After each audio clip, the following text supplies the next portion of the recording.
الحمد للہ رب العالمین والصلاة والسلام علی اشرف الانبیاء والمرسلین وعلی آلہ واصحابہ اجمعین۔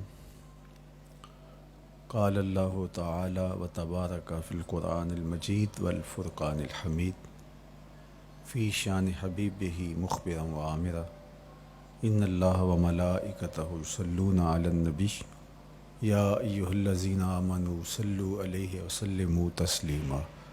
اللہم صلی علی سیدنا و مولانا محمد معدن الجود والکرم صلاۃ و سلاما علیک یا سیدی یا رسول اللہ وعلی آلک و اصحابک یا حبیب اللہ۔ تمام حمد و ثنا، تعریف و توصیف اللہ جل مجدہ الکریم کی ذات بابرکات کے لیے، جو خالق کائنات بھی ہے اور مالک شش جہات بھی۔ اللہ جل وعلا کی حمد و ثنا کے بعد رسول رحمت، شفیع معظم، نبی محتشم، حضور ختمی المرتبت صلی اللہ علیہ وآلہ وسلم کے حضور ناز میں اپنی عقیدتوں، ارادتوں اور محبتوں کا خراج پیش کرنے کے بعد واجب الاحترام، ذوی الاحتشام، عالی مرتبت، محتشم سامعین، سامعات، السلام علیکم ورحمۃ اللہ وبرکاتہ۔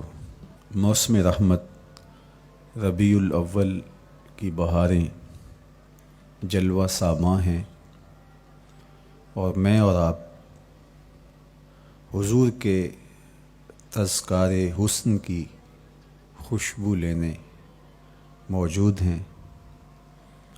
آقا کریم علیہ السلام کے جمال جہاں آرا کی تابانیاں اور جلوہ سامانیاں ہمارے ذوق کی تسکین، قلب کا قرار، روح کی ٹھنڈک، ایمان کی تازگی، عشق و محبت کی نہضت کا سبب اور ذریعہ ہے۔ آقا کریم علیہ السلام کے فضائل، حضور علیہ الصلاۃ والتسلیم کے خصائل اور آپ کے شمائل بیان کرنا شروع سے ہی اہل ایمان کا طریقہ رہا ہے۔ خصائل حضور کی سیرت کے عنوان کو کہا جاتا ہے، فضائل حضور کی عظمت و رفعت حضور کے معجزات کا عنوان ہے، شمائل حضور کے اعضائے نور کا تذکرہ جاں فضا ہے، حضور کے حسن و جمال کی باتیں ہیں۔ آقا کریم علیہ السلام کے شمائل پر، خصائل پر، فضائل پر علماء نے بہت کام کیا، تصنیفات چھوڑیں، محدثین نے اس عنوان سے باب باندھے۔ قیامت تک آنے والی انسانیت کے لیے حضور کی سیرت، حضور کے کردار کے عنوانات کتب میں نقش ہیں۔ حضور کی فضل و عظمت کے حوالے، حضور کے معجزات کا بیان، حضور کی رفعت کی کہانیاں اور آقا کریم کو اللہ کی طرف سے عطا کردہ مراتب جلیلہ کا بیان، یہ بھی محبوب موضوع رہا اہل علم کا، اہل محبت کا۔ لیکن حضور علیہ السلام کے شمائل، حضور کی صورت کا بیان، حضور کے حلیہ نور کی باتیں، یہ بھی ترک نہیں ہوئیں۔ عمومی طور پہ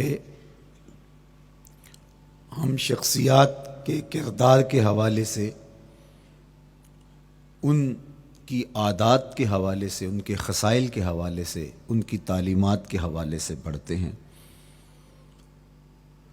ان کے شمائل کے حوالے سے اتنی زیادہ تفصیلات نہیں ہوتی، لیکن کائنات میں ذات رسالت مآب صلی اللہ علیہ وآلہ وسلم وہ ذات ستودہ صفات ہے جن کے شمائل کو اس تفصیل سے بیان کیا گیا کہ یہ بھی صحابہ نے بیان کیا کہ حضور کے سر انور اور مبارک داڑھی میں سفید بال کتنے تھے.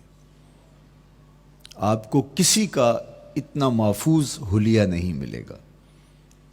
حضور علیہ السلام کی زلفوں کے خم کیسے تھے، حضور کی رنگت سے لے کر کے حضور کے اعضائے بدنیہ کے توازن، حسن اور جمال کی کہانیاں آپ کتب احادیث میں، شمائل کی کتابوں میں بکھری ہوئی نظر آئیں گی. اور کیوں نہ ہو، جس کے حسن کے قصیدے میرے رب نے بھی بیان کیے ہیں. کبھی حضور کے چہرہ نور کا ذکر کرتے ہوئے والضحیٰ واللیل اذا سجا، کبھی حضور علیہ السلام کی مبارک زلفوں کا تذکرہ کرتے ہوئے حامیم، کبھی آقا کریم علیہ الصلاۃ والسلام کے مبارک ہاتھوں کا، کبھی دیگر اعضائے بدنیہ کا ذکر قرآن نے کیا. حضور کے سینہ اقدس کی کہانی قرآن نے بیان کی. حضور علیہ الصلاۃ والسلام کی مازاغ آنکھوں کا تذکرہ قرآن نے کیا. تو پھر یہ محبوب اور مرغوب موضوع کیوں نہ ہوتا. اور آقا کریم کو اللہ نے وہ جمال دیا تھا، وہ حسن عطا کیا تھا، وہ خوبصورتی دی تھی جو حضور کا ہی حصہ ہے. ویسے اللہ کا ہر پیغمبر، ہر نبی، ہر رسول خوبصورت ہوا. کوئی نبی ایسا نہیں ہے جو خوبصورت نہ ہوا ہو. یہ اللہ کا انتخاب ہے. آپ تو دکان پہ سیل مین بھی رکھیں تو اس کی باقی قابلیت کے ساتھ ساتھ اس کی شخصیت کو آپ دیکھتے ہیں کہ جو خوش شکل ہو، آنے والے کو متاثر کر سکے، باوقار لگے. تو جس کو اس نے نبی بنانا تھا تو اس کو اس نے یوں ہی یہ عظمت اور یہ رفت عطا کر دینی تھی. تو اللہ کا ہر نبی حسین، ہر نبی جمیل، لیکن جو جمال، جو خوبصورتی، جو حسن، جو شان و شوکت اللہ نے میرے اور آپ کے آقا و مولا حضور ختمی المرتبت کو عطا کی، وہ حضور کا ہی مقسوم ہے، وہ حضور علیہ السلام کا ہی حصہ ہے. سر انور سے لے کر پائے نور تک حضور کا ہر عضو بدن خوبصورتی کا مرقع اور جمال کا معیار ہے. خوبصورتی کیا ہوتی ہے؟ حسن محمد کو دیکھ لو. کوئی عیب، کوئی نقص حضور کے پاکیزہ وجود میں نہیں رکھا گیا. خلقت مبرا من کل عیب. حضور کے سامنے حضرت حسان بن ثابت نے یہ پڑھا اور آقا کریم نے اس پر خوشی کا اظہار کیا اور اللہ کی بارگاہ میں دعا کی، اللہم ایدہ بروح القدس، جبریل امین سے اللہ اس کی مدد فرما. تو انہوں نے یہ بات کہی کہ آپ کو ہر عیب سے مبرہ رکھا گیا ہے. آپ کا پیکر نور، آپ کا وجود مسعود حسن و جمال کا ایسا مرقع بنایا گیا کہ جس میں کوئی نقص نہیں رکھا گیا. صوری حسن بھی عطا کیا گیا، مانوی حسن بھی عطا کیا گیا. حضور کے اعضاء کا جو ظاہری حسن تھا وہ بھی اپنی مثال آپ تھا، اور جو باطنی جمال اور باطنی حسن اور باطنی کمال عطا کیا گیا تھا وہ بھی اپنی مثال آپ ہے. اگر حضور علیہ السلام کے مبارک ہاتھوں کو جمال دیا گیا ہے، لیکن جو توانائی عطا کی گئی، جو طاقت عطا کی گئی، ید اللہ کے جو جلوے ان ہاتھوں میں رکھے گئے، وہ بھی ایک دل آویز کہانی ہے. اگر آنکھوں کی پتلیاں خوبصورت ہیں اور آپ کی مبارک آنکھوں کی چمک سے کائنات اس کو دیکھ کر کے مبہوت ہو جاتی ہے، مازاق کے کجلے اس میں رکھے گئے ہیں، لیکن اس کا معنوی حسن بھی دیکھیے کہ حضور بیٹھے مدینے میں ہیں اور جنت کا مشاہدہ کر رہے ہیں۔ وہ توانائی بھی عطا کی گئی کہ جس طرح روشنی میں دیکھا جاتا ہے حضور اسی طرح اندھیرے میں دیکھتے ہیں۔ فرمایا صحابہ صفیں سیدھی رکھا کرو، مت سمجھو کہ میں صرف آگے دیکھتا ہوں، میں آگے بھی دیکھتا ہوں، میں پیچھے بھی دیکھتا ہوں، میں تمہارے رکوع بھی دیکھتا ہوں اور دلوں میں پیدا ہونے والے خشوع بھی دیکھتا ہوں۔ اقبال بولے اے فروغت صبح آثار و دہور، چشم تو بی نندائے ما فی الصدور۔ لوگوں کی نظریں تو سینے کے اوپر دیکھتی ہیں، اے آمنہ کے در یتیم تیری نظر تو سینے کے اندر چھپے راز بھی دیکھتی ہے۔ تو صوری حسن بھی اور معنوی حسن بھی اللہ نے اپنے محبوب کو عطا کیا، اور اللہ جل شانہ نے وہ جمال دیا حضور کو کہ جو دیکھتا وہ دیکھتا ہی رہ جاتا۔ ایسی چمک، ایسی رعنائی، ایسی خوبصورتی اور ایسا جمال تھا، دیکھنے والے کہا کرتے ہیں اللہ اللہ، یاد آتا ہے خدا دیکھ کے صورت تیری۔ کتنے لوگ ہیں جنہوں نے صرف حضور کے چہرے کو دیکھا اور لبوں پہ کلمہ جاری ہو گیا۔ معروف نام حضرت عبداللہ بن سلام رضی اللہ تعالیٰ عنہ کا ہے۔ یہودیوں کے بہت بڑے حبر تھے، بہت بڑے عالم تھے۔ حضرت یوسف علیہ السلام کی اولاد سے تعلق تھا، اور اس معاشرت میں ایک وقار کی مسند پہ براجماں رہتے، لیکن جو ہی حضور علیہ السلام مکے سے ہجرت فرما کے مدینہ تشریف لائے تو یہ حضور کو دیکھنے آئے۔ با فضل الصدقہ اٹھا کر دیکھیے کہ ایک مناظرہ ترتیب دیا انہوں نے کہ ان سے یہ بات کروں گا، یہ سوال کروں گا، یہ اعتراض اٹھاؤں گا، لیکن جب حضور کی مجلس میں پہنچے اور آقا کریم علیہ السلام کے رخ زیبا کو دیکھا تو سارے سوال بھول گئے۔ رومی بولے اے لقائے تو جواب ہر سوال، حل شود ہر مشکلت بے کی لوکال۔ تیری ملاقات ہی تو سارے سوالوں کا جواب ہے، تیرا ایک بار دیکھ لینا ہی تو سارے مسئلے حل کر دیتا ہے۔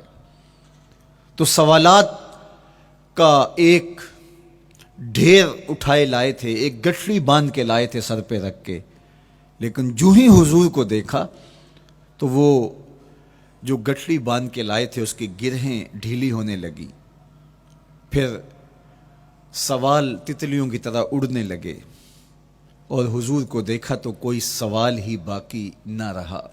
اب آقا کریم نے فرمایا عبداللہ ابن سلام آؤ کدھر آئے ہو؟ یہ تو مناظرہ کرنے آئے تھے، سودا لینے کے لیے بازار گئے ہم، ہاتھ اس کے بکے جس کے خریدار گئے ہم۔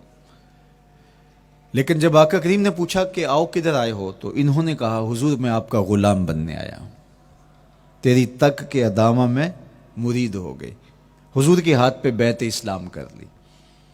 اب جن لوگوں نے عبداللہ ابن سلام کو تیار کر کے بھیجا تھا وہ امید میں تھے کہ تھوڑی دیر کے بعد ہم سنیں گے کہ انہوں نے سخت سوال کیے اور مسلمانوں کے نبی ان کا جواب نہیں دے پائے، لیکن جب ان کے کانوں تک یہ خبر پہنچی کہ عبداللہ بن سلام نے تو کوئی سوال ہی نہیں کیا بلکہ وہ محبوب کی نگاہوں کا شکار ہو گئے، اور انہوں نے دیکھتے ہی حضور پر تن من سب کچھ نچھاور کر دیا اور لبوں پہ کلمہ جاری ہو گیا، تو وہ صبر نہ کر سکے اور عبداللہ ابن سلام کے پاس پہنچے اور جا کے کہا کہ تو نے یہودیت کی ناک خاک آلود کر دی، تم نے کوئی سوال کیا ہوتا، انہوں نے جواب دیا ہوتا اور پھر تم نے مان لیا ہوتا تو ہم سمجھ جاتے کہ ایک عالم تھا، علمی پیاس بجھ گئی، مطمئن ہو گیا، لیکن یہ عجیب کہانی ہے، سنا ہے تم نے کوئی سوال بھی نہیں اٹھایا، انہوں نے جواب بھی نہیں دیا، بس تم نے ان کو دیکھا اور دیکھتے ہی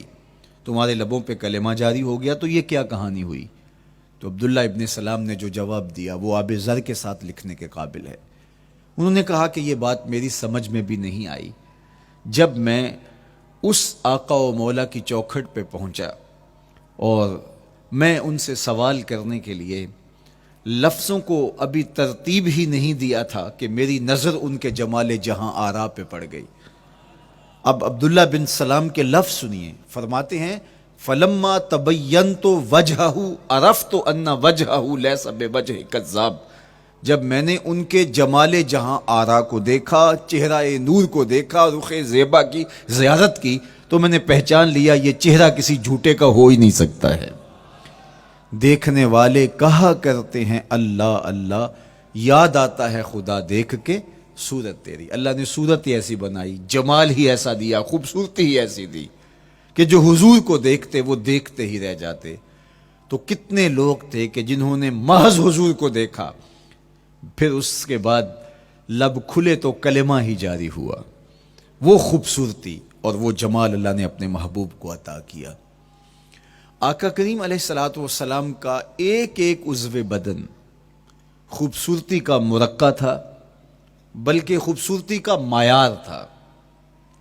حسن کیا ہوتا ہے، حسن کا معیار کیا ہوتا ہے، جمال کسے کہتے ہیں، خوبصورتی کی تعریف کیا ہے، اعضائے محمد صلی اللہ علیہ وآلہ وسلم کا توازن دیکھ لو، تمہیں پتہ چلے گا کہ حسن کسے کہتے ہیں۔ حضور علیہ السلام کو اللہ تعالیٰ جل شانہ نے جو حسن بخشا، جو جمال دیا، جو خوبصورتی دی، وہ حضور کے مبارک قدموں سے اس کا انداز کیجئے کہ جس کے قدم اتنے سونے ہیں اس کا چہرہ کتنا سونا ہوگا۔ حضرت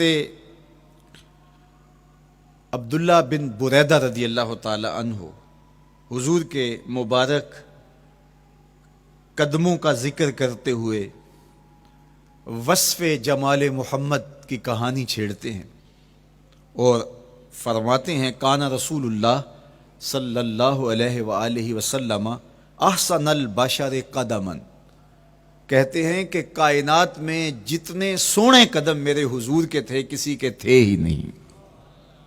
جو جمال اللہ نے حضور کے مبارک قدموں کو دیا تھا، اللہ اکبر، وہ کسی اور کا مقسوم نہیں تھا۔ خوبصورت قدم۔ اور حضرت انس رضی اللہ تعالیٰ عنہ، حضرت ابو ہریرہ رضی اللہ تعالیٰ عنہ، اور حضور کے وصاف ہیں حضرت ہند بن ابی حالہ رضی اللہ تعالیٰ عنہ، یہ حضور کا حلیہ بیان کرتے ہیں۔ حضرت امام حسن بن علی رضی اللہ تعالیٰ عنہ نے حضرت ہند بن ابی حالہ کو ایک دن کہا کہ مجھے اپنے آقا و مولا کا حلیہ بتاؤ، تو انہوں نے حضور کا حلیہ بیان کیا۔ یہ حضور کے وصاف ہیں، چونکہ انہوں نے حضور علیہ السلام کو بہت قریب سے دیکھا اور آقا کریم علیہ السلام کی زیارت سے مالا مال ہوئے۔ ویسے حضرت امام حسن نے بھی تو حضور کو دیکھا تھا، اور بھی اصحاب نے حضور کو دیکھا تھا۔ یہاں یہ بات دلچسپی سے خالی نہیں ہے کہ صحابی ہی تب بنتا ہے جب وہ حضور کو بنظر ایمان دیکھے، لیکن صحابہ ایک دوسرے سے پوچھتے تھے کہ بتاؤ حضور کیسے تھے؟ میاں تم نے نہیں دیکھا؟ تو وہ کہتے تھے دیکھ کر بھی نہیں دیکھا۔ صرف چند لوگ ہیں جو حضور کا حلیہ بیان کرتے ہیں، اس کی کیا وجہ؟ تو علماء نے لکھا کہ حضور کے چہرے پہ جلووں کی تابش ایسی تھی اور حضور کا جمال ایسا تھا اور اس کی چمک ایسی تھی کہ کسی میں ہمت ہی نہیں تھی کہ وہ جی بھر کے دیکھ سکے۔ تو بعد میں ایک دوسرے سے پوچھتے تھے بتاؤ تم نے دیکھا تو حضور کیسے تھے؟ اگر ان لوگوں کی تعداد میں آپ کو بتاؤں تو 3 درجن سے زیادہ نہیں ہوگی جو حضور علیہ السلام کے وصاف ہیں، حضور کے حلیہ نگار ہیں، جو آقا کریم علیہ الصلوۃ والسلام کی صورت کا نقشہ بیان کرتے ہیں۔ دیکھا 1,24,000 اصحاب نے ہے، لیکن جو وصف بیان کرتے ہیں، شمائل رسول کو بیان کرتے ہیں، ان کی تعداد 3 درجن سے زیادہ نہیں ہے۔ اور یہ بھی وہ لوگ ہیں جنہوں نے حضور کو بچپن میں دیکھا، جنہوں نے حضور کو سوئے ہوئے دیکھا، حضور کو بہت قریب سے دیکھا۔ حضور علیہ الصلوۃ والسلام کے پاس ان کا آنا جانا بہت زیادہ تھا، اس طرح انہوں نے حضور علیہ السلام کو دیکھا۔ حضرت حسان بن ثابت رضی اللہ تعالی عنہ فرماتے ہیں کہ میں جو حضور کا حلیہ بیان کرتا ہوں تو اس کا سبب یہ ہے کہ میرے پاس حضور کو دیکھنے کا ایک طریقہ آ گیا تھا۔ فَلَمَّا نَظَرْتُ إِلَىٰ أَنْوَارِهِ فَوَضَعْتُ كَفِّي عَلَىٰ عَيْنِي خَوْفًا مِنْ ذِهَابِ بَصَرِي، کہا کہ جب میں حضور کو دیکھتا تھا تو اپنی آنکھوں پر انگلیاں رکھ کے انگلیوں کی اوٹ سے دیکھتا تھا کہ حضور کے جلووں کی چمک سے میری آنکھوں کی بینائی نہ جاتی رہے. یہ کون کہہ رہے ہیں؟ حضرت حسان بن ثابت رضی اللہ تعالیٰ عنہ. اور آپ جانتے ہیں حضرت حسان بن ثابت رضی اللہ تعالیٰ عنہ شاعر ہیں، اور شاعر حسن دیکھنے میں بڑا دلیر ہوتا ہے، اور یہ حسن بھی ابھی پوشیدہ ہے. 70,000 بشریت کے پردے ڈالے گئے ہیں. اگر یہ حسن بے نقاب ہوتا تو کوئی جلووں کی تاب ہی نہ لا سکتا. یہی بہتر ہے کہ وہ پردے میں رو پوش رہے. وہ اگر پردہ اٹھا دے تو کسے ہوش رہے؟ کس کی ہمت تھی؟ اب چھپا ہوا مستور حسن بھی اگر دیکھتے ہیں تو آنکھوں پہ انگلیاں رکھ کے دیکھتے ہیں. اور بیان کرنے والوں کی تعداد میں نے عرض کی کہ 3 درجنوں سے زائد نہیں ہے. تو یہ وہ لوگ ہیں جنہوں نے حضور کو دیکھا.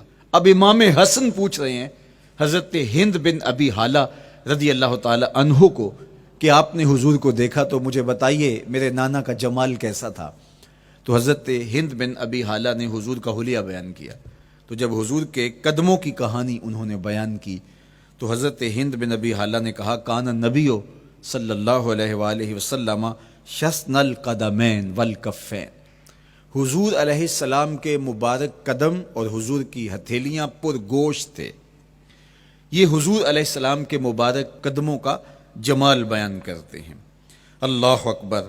اور حضور علیہ السلام کے قدموں کے بارے میں امام ترمذی جو شمائل میں حدیث لائے ہیں اس میں انہوں نے یہ بھی بیان کیا کان رسول اللہ صلی اللہ علیہ وسلم مسیح القدمین.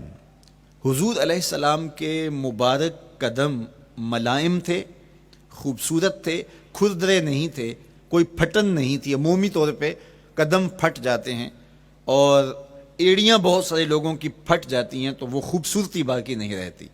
تو وہ کہتے ہیں کہ حضور مسیح القدمین تھے. اور جب آقا کریم علیہ الصلوۃ والسلام کے مبارک قدموں پہ پانی ڈالا جاتا تو وہ ڈھل کے نیچے چلا جاتا.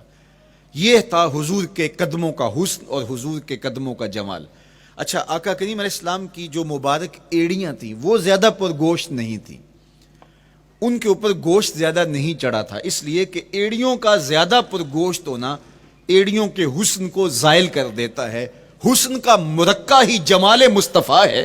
تو اس لیے اللہ نے ایک ایک عضو کو تراش کر کے بنایا ہے، بلکہ پوچھ پوچھ کے بنایا ہے. جس طرح حسان بن ثابت رضی اللہ تعالی عنہ کہتے ہیں کأنک قد خلقت کما تشاء.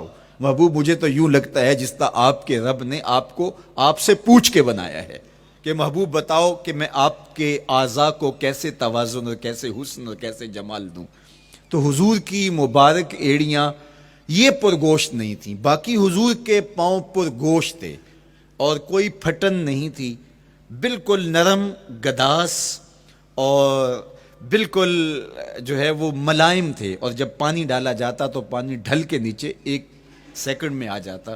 یہ اللہ نے محبوب کو حسن دیا. حضرت ہند بن ابی حالہ نے کہا کہ حضور کے مبارک تلوے جو تھے وہ درمیان سے اٹھے ہوئے تھے، ایڑیوں سے لے کر کے انگلیوں تک یہ تلوہ کہلاتا ہے، جو اس کا نچلا حصہ جو زمین سے مس کرتا ہے، اور اس میں جو درمیان والا حصہ ہے یہ اٹھا ہوا ہو اور بالکل پاؤں سیدھا نہ ہو تو یہ پاؤں کا حسن ہے.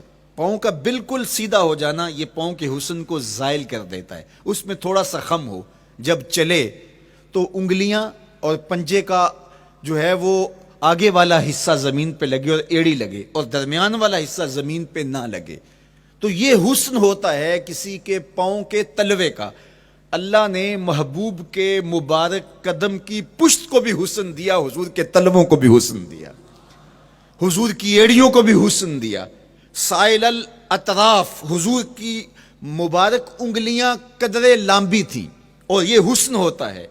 انگلیاں چھوٹی ہوں، ان کا قد پست ہو تو پاؤں کی خوبصورتی دکھائی نہیں دیتی، لیکن اللہ نے اپنے محبوب کی انگلیوں کو بھی ایک لمبائی عطا کر کے اس کو بھی ایسا جمال دیا تھا یار جو پاؤں کو دیکھتا رہے وہ پاؤں کو ہی دیکھتا رہ جائے. اللہ اکبر. اچھا، بعض احادیث میں آتا ہے کہ حضور علیہ السلام کے مبارک تلوے جو ہیں لیس لہا اخمس، یہ لفظ ہیں کہ وہ اخمس نہیں تھے، یعنی وہ درمیان سے اٹھے ہوئے نہیں تھے، تو اس کا کیا مطلب ہے؟ یہ حضرت ابو ہریرہ رضی اللہ تعالیٰ عنہ سے جو مروی روایت ہے اس میں یہ ہے لیس لہا اخمس، اور حضرت ہند بن نبی حالہ سے جو حضور کے مبارک تلووں کا حسن بیان کیا گیا ہے، تو اس میں یہ بیان کیا گیا ہے کہ حضور علیہ الصلوۃ والسلام کا مبارک قدموں کا تلووں کا حسن یہ تھا کہ وہ درمیان سے تھوڑے سے اٹھے ہوئے تھے، اور یہ خوبصورت پاؤں کا جمال ہوتا ہے۔ تو ان دو چیزوں میں علماء نے تطبیق کی ہے۔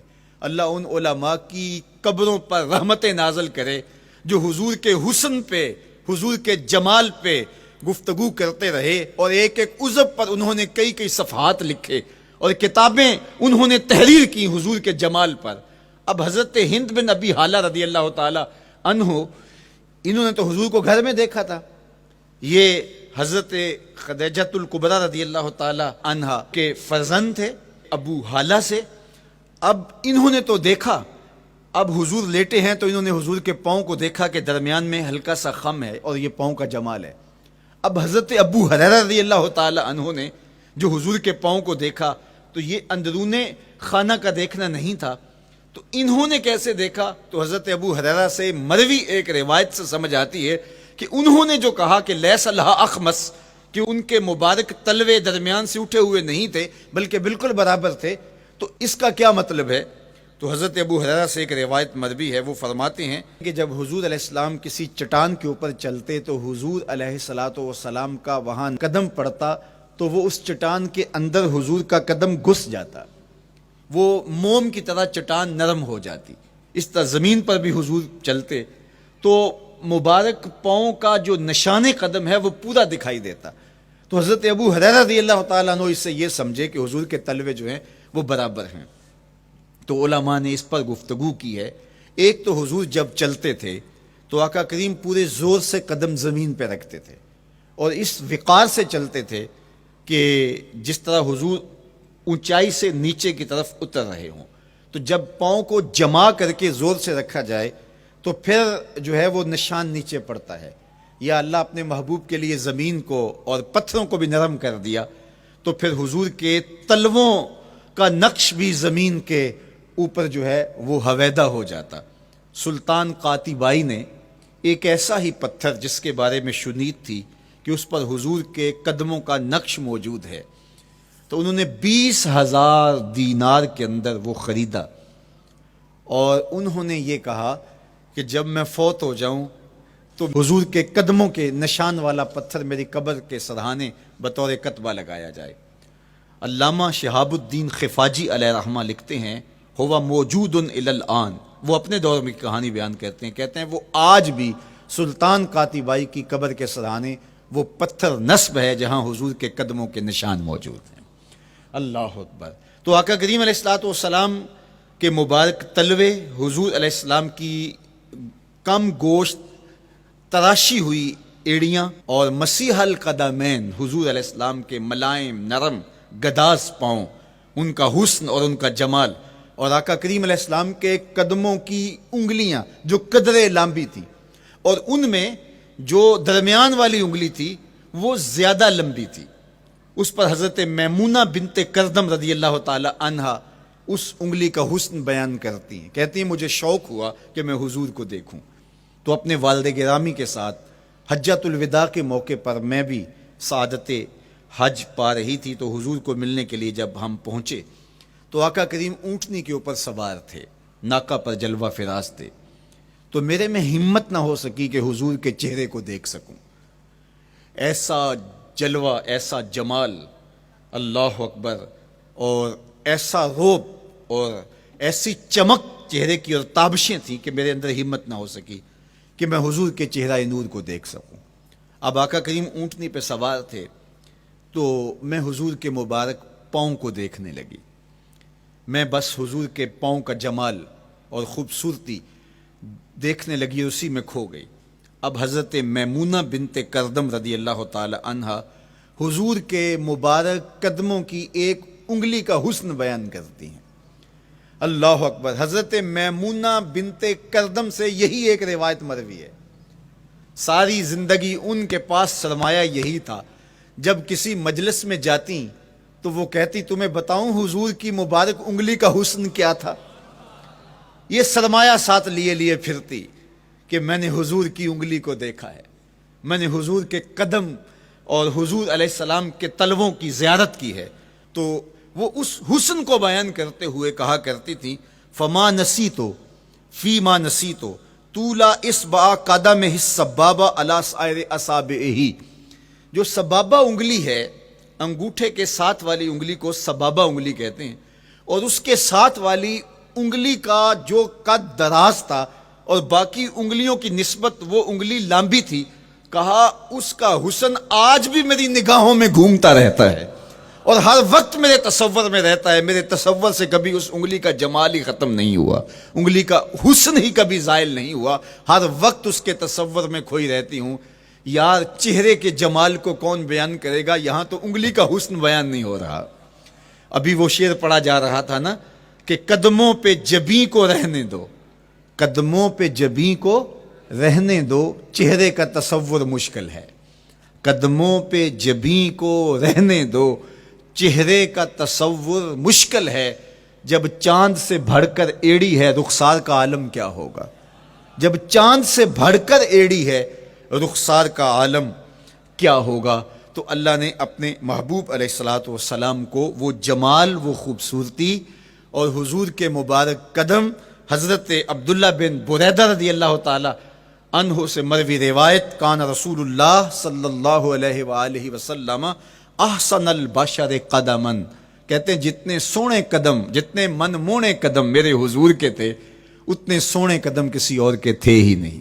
اللہ نے اپنے محبوب کو وہ جمال، وہ خوبصورتی اور وہ نور عطا کیا تھا. اچھا، یہ قدم، یہ ایڑیاں، یہ مبارک تلوے اور یہ داراز انگلیاں اور ان انگلیوں کی چمک اور ان کی رنگت کا جمال اور خوبصورتی، جہاں اس کا صوری حسن تھا تو مانوی حسن بھی دیکھنے والا تھا. یہ قدم اٹھ جائیں اللہ اکبر تو تقدیر کے فیصلے ہوتے دکھائی دیتے ہیں. ان قدم کی اونچائی، ان قدم کی بلندیاں کہ عرش حق ان قدموں کے بوسے لے رہا ہے. اور میرے امام بولے زہ عزت و اے طلائے محمد، زہ عزت و اے طلائے محمد، کہ ہے عرش حق زیر پائے محمد. قدموں کا حسن وہ بھی دیکھنے والا اور قدموں کی بلندی اور اونچائی اور اس کی شان و شوکت وہ بھی دیکھنے والی. اللہ اکبر. آقا کریم علیہ السلام حضرت ابو بکر صدیق کے ساتھ، حضرت عمر فاروق کے ساتھ اور حضرت عثمان غنی کے ساتھ احد پہاڑ پر تشریف لے گئے. یہ حدیث آپ نے بارہا علماء سے سنی ہے.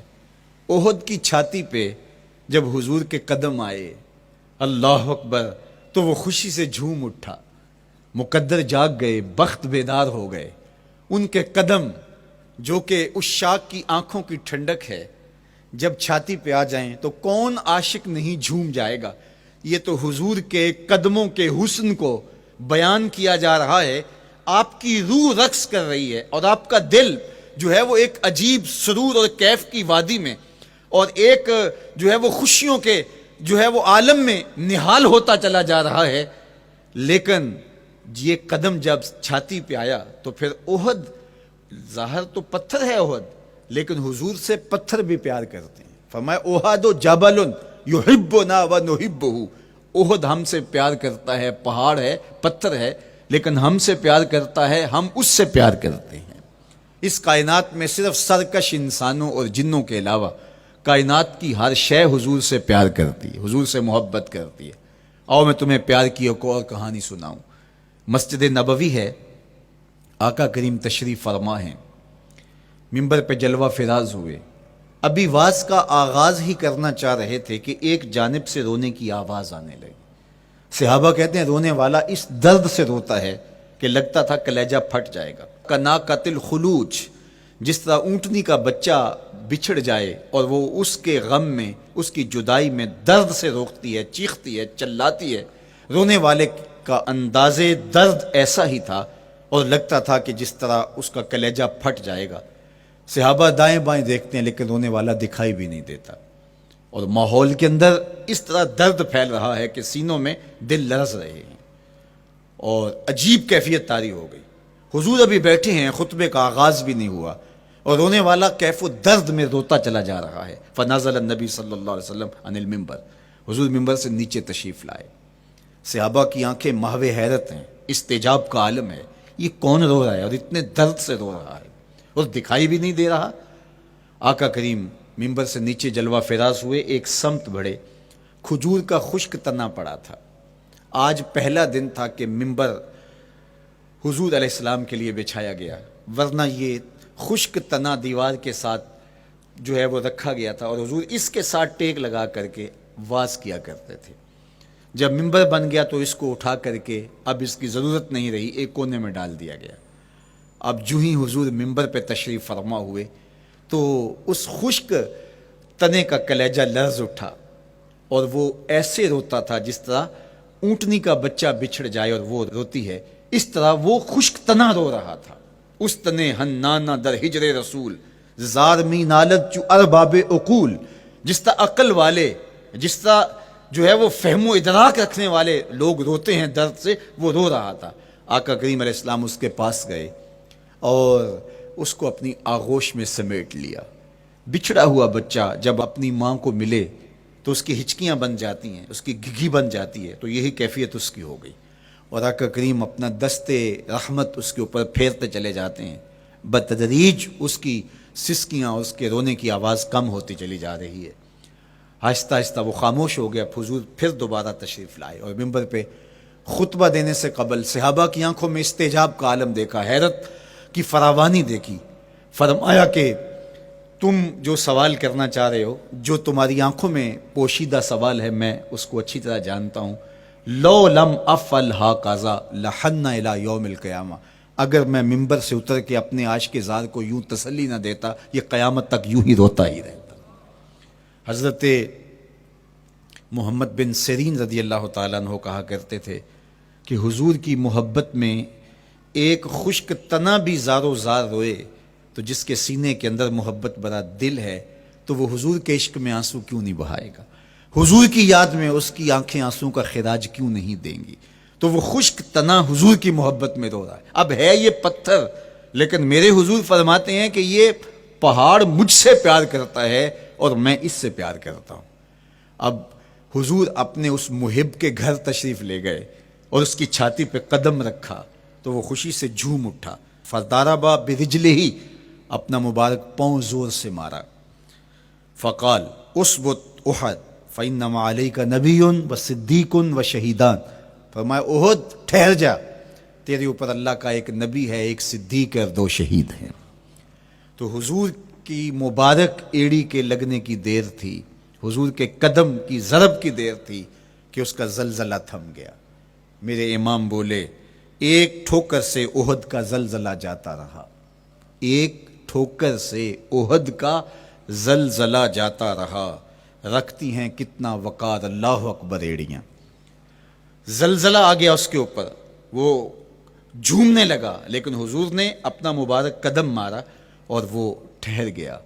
اللہ اکبر. تو یہ پہاڑ آج بھی اس شاخ جب شہر مدینہ میں حاضر ہوتے ہیں تو وہ احد پہ تو ضرور جاتے ہیں، حضرت امیر حمزہ کے مزار پہ حاضری دینے کے لیے اور اس جبل احد کو دیکھنے کے لیے.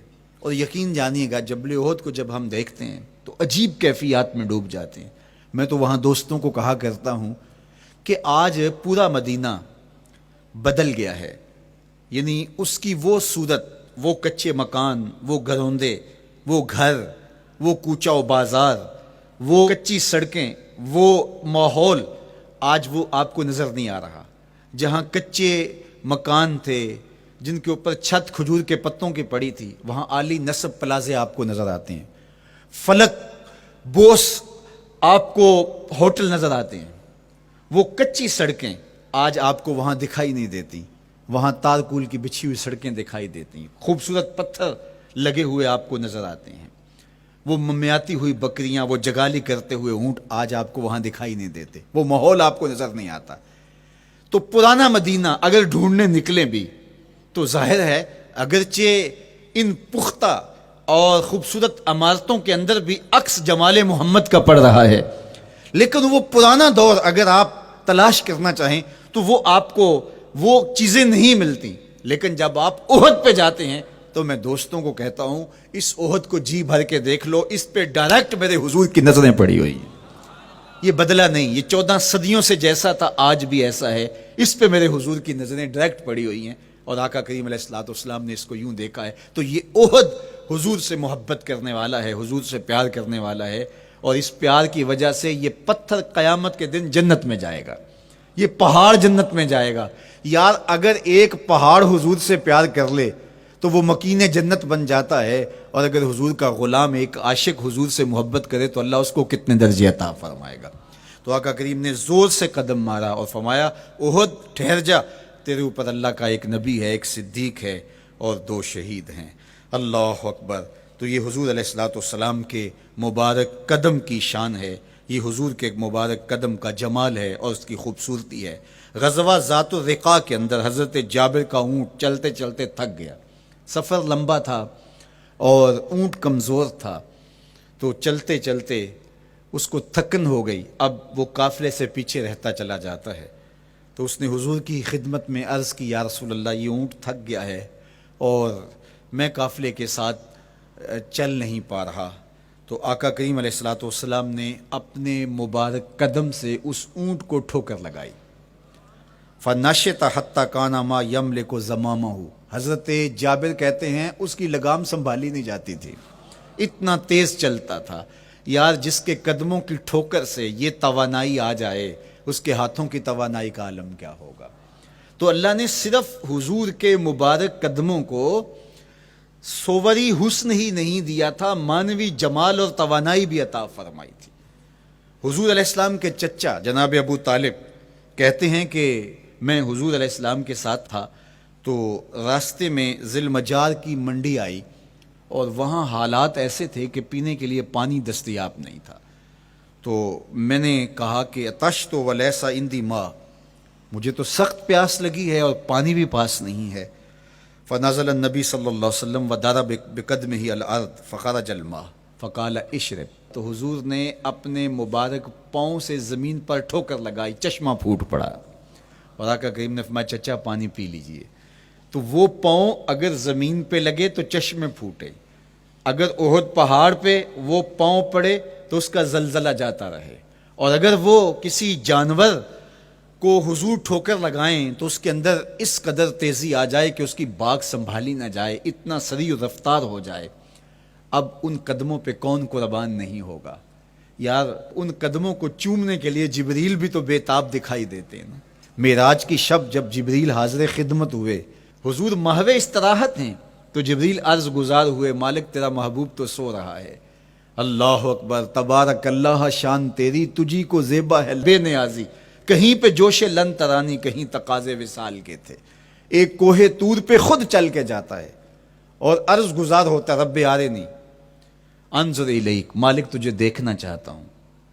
اللہ اکبر، سراپا چشم بنا ہوا ہے اور کہتا ہے مالک میں تجھے دیکھنا چاہتا ہوں۔ جواب کیا آتا ہے؟ لن ترانی، تم نہیں دیکھ سکتے، میرے جلووں کی تاب نہیں لا سکتے۔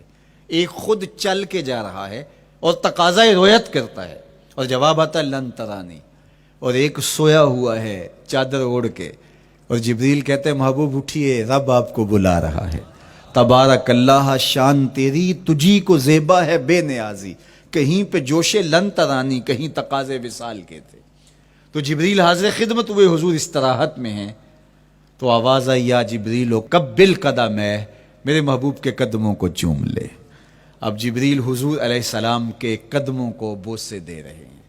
کسی نے جبریل سے تصور کے عالم میں پوچھا، حضور کے قدم چومے، حضور کے تلووں کو بوسے دیے، بتا کیفیت کیا ملی؟ تو بولے نہ جنت کی کلیوں میں دیکھا مزہ جو محمد کی تلیوں میں دیکھا۔ وہ سرور وہاں جو نصیب ہوا۔ وفد عبد القیس جب مدینہ المنورہ آیا تو ان میں ایک صاحب ہیں، وہ کہتے ہیں میں دوڑتا ہوا حضور کے پاس آیا، بس بے چینی تھی، اضطراب تھا۔ جب آپ مدینہ المنورہ میں جاتے ہیں تو آپ کو جا کے گاڑی اتارتی ہے اور آپ ہوٹل میں سامان رکھتے ہیں، تو پھر کتنی جلدی ہوتی ہے کہ جلدی سے غسل کریں اور جلدی سے نیا لباس پہنیں اور جا کے ہرے گنبد کو دیکھیں، حضور کی مبارک مسجد کی زیارت کریں، ان کوچہ و بازار میں جائیں جہاں حضور کے مبارک قدم لگے تھے۔ اللہ اکبر۔ تو اب یہ وفد عبد القیس جب آیا تو ان میں ایک صحابی حضرت زرع رضی اللہ تعالیٰ عنہ فرماتے ہیں کہ میں پھر تیزی کے ساتھ گیا اور پھر ہم جا کے حضور کے ہاتھ بھی چومنے لگے، حضور کے قدم بھی چومنے لگے۔ یہ سعادت مند قدم جن کے بوسے صحابہ دیتے ہیں، کبھی جبریل کے بوسہ گاہ بنتے ہیں، کبھی احد پہاڑ کی چھاتی ان قدموں کو چومتی ہے۔ یہی قدم ایک موقع ایسا آتا ہے یاد خدا میں، اللہ کے شکرانے میں، نماز میں لمبے قیام میں سوج جاتے ہیں، اور میرا مالک کہتا ہے اے چادر اوڑھنے والے، ساری رات جاگا نہ کر، کبھی سو بھی لیا کر۔ اللہ اکبر۔ تو یہ حضور علیہ السلام کے مبارک قدموں کا جمال اور مبارک قدموں کا حسن اور خوبصورتی ہے۔ اللہ نے اپنے محبوب علیہ السلام کے مبارک قدموں کو صوری اور معنوی حسن سے نوازا، اور یہ حسن حضور کے مبارک قدموں کا ہے۔ پھر جس کے قدم اتنے سونے ہیں اس کا چہرہ کتنا حسین ہوگا۔ ایک سوال اٹھ سکتا ہے کہ حضور کے حسن کو بیان کرنے کا مقصود کیا ہے؟ تو صاحب، کسی کے حسن کو بیان کرنے کا مقصود یہی ہوتا ہے کہ اس سے پیار اور محبت کا ربط قائم ہو، اور اگر قائم ہے تو مضبوط ہو۔ ہم حضور علیہ السلام کے حسن کو بیان اسی لیے کرتے ہیں، اور محدثین نے اس پر باقاعدہ کتابیں اسی لیے لکھی اور کتب حدیث میں باقاعدہ شمائل رسول پہ باب اسی لیے باندھے تاکہ لوگوں کے سینے میں حضور کی محبت کی جوت لگے، اور وہ جو شعلہ جوالہ ان کے سینے میں حب رسول کا ہے وہ اور بھڑک اٹھے، اور بندہ جس سے محبت کرتا ہے پھر اس کی اطاعت بھی کرنے لگ جاتا ہے۔ تو جو محبوب اتنا سونا ہے، اتنا جمال آفریں ہے، اور جس کے قدم اتنے سونے ہیں، پھر اس کے نقش قدم کو کیوں نہ تھام لیں، اس کے نقوش پا کو خضر راہ کیوں نہ بنا لیں، پھر ان کے اٹھنے والے قدموں پر اپنی زندگی کیوں نچھاور نہ کر دیں۔ اگر سر پہ رکھنے کو مل جائے نقش نال حضور تو کہیں کہ ہاں تاجدار ہم بھی ہیں۔ یعنی وہ قدم تو قدم رہا، اس قدم کی رعنائیاں، اس کی خوبصورتیاں، اس کا جمال اور اس کا حسن تو حسن رہا۔ جہاں وہ مبارک قدم لگا، جہاں وہ نقش لگا، اگر وہ نقش بھی سر پہ رکھنے کو مل جائے تو کہا کہ اگر سر پہ رکھنے کو مل جائے نقش نال حضور، حضور علیہ السلام کا قدم تو جزو بدن رسول ہے۔ حضور علیہ السلام کے مبارک قدموں میں وہ جو نالین تھی، اس نالین کا بھی نقش وہ اگر سر پہ رکھنے کو مل جائے تو ہم زمانے کے تاجدار کہلائیں گے، اور جن کے سر پہ حضور کا قدم آ جائے ان کا مرتبہ کیا ہوگا۔ تو یہاں اس نقش کو بھی دیکھیے، حضور کے مبارک قدموں میں جو نالین آیا اس کو نالین شریف کہتے ہیں۔ اس نال کو نال شریف یا ان نالین کو نالین شریف کہا جاتا ہے، اس لیے کہ وہ حضور کے مبارک جسم سے جڑ گئے، حضور سے ان کا ربط پیدا ہو گیا، وہ جزو بدن رسول نہیں ہیں، تو اس کا یہ مرتبہ ہے۔ تو پھر حضور علیہ السلام کی شان اور حضور کی عظمت کیا ہوگی، اللہ اکبر۔ بلکہ حضور علیہ السلام کے نالین جہاں رکھے جائیں، وہ کسی نے کہا نا کہ ذرے اس خاک کے تابندہ ستارے ہوں گے، ذرے اس خاک کے تابندہ ستارے ہوں گے جس جگہ آپ نے نالین اتارے ہوں گے۔ وہ جگہ جہاں حضور کے قدم نہیں، حضور کے قدموں سے مس ہوئے ہوئے نالین رکھے جائیں، وہاں جو ذرے اس نالین کے تلووں کو چومتے ہیں وہ بھی آسمان کے ستاروں سے اس شاخ کو حسین دکھائی دیتے ہیں، وہ بھی زیادہ چمکدار دکھائی دیتے ہیں، اور اس شاخ کی آنکھوں کا سرما اور ان کے دل کا قرار اور روح کی ٹھنڈک قرار پاتے ہیں۔ تو یہ ہے حضور علیہ السلام کی نسبت کا احترام اور حضور کی محبت کا اثر جو اس شاخ کے سینے میں محسوس کیا جاتا ہے۔ اللہ مجھے آپ کو اپنی خاص پناہیں، امان اور حفاظتوں کا حساب بخشے۔ کار ما آخر شدو آخر ز ما کار نشد، مشت خاک ما غبار کوچائے یار نشد۔